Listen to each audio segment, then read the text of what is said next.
TRS ఎమ్మెల్యేలు అందరూ కూడా కలిసి బీజేపీ ఆఫీస్ ముందుట ఇవాళ పరేడ్ చేసి బెయిల్ తెచ్చుకున్నారు. అంటే వాళ్లకు వీళ్ళకు ఉన్నటువంటి అండర్స్టాండింగ్ ఏందో మనకు అర్థమైపోతుంది. కాబట్టి ఇలా కొత్త అంశం అని మేము అనుకోవట్లేదు. మేము మొదటి నుంచి కాంగ్రెస్ పార్టీ చెప్తానే ఉన్నది ఒకటే అంశము, Bharatiya Janata party BRS party కలిసి ఉన్నాయి అన్నదానికి ఇవాళ సాక్ష్యంతో బయటపడ్డది.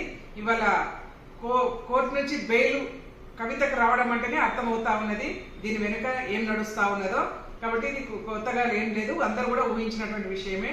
కాబట్టి నిజమైనది నిలకడతో తెలిపోతుంది భవిష్యత్తులో.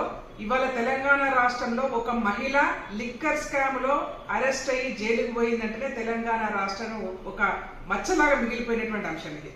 తెలంగాణ రాష్ట్రంలో ఉన్నటువంటి మహిళల యొక్క గౌరవాన్ని తగ్గించినటువంటి అంశం ఇది. కాబట్టి వాళ్ళు చెప్పాలి, కేటీఆర్ గాని హరీష్ రావు గాని వాళ్ళు చెప్పాలి, వాళ్ళ చెల్లె ఎందుకు జైలుకు పోయిందో చెప్పుకోవాలి బయటికి.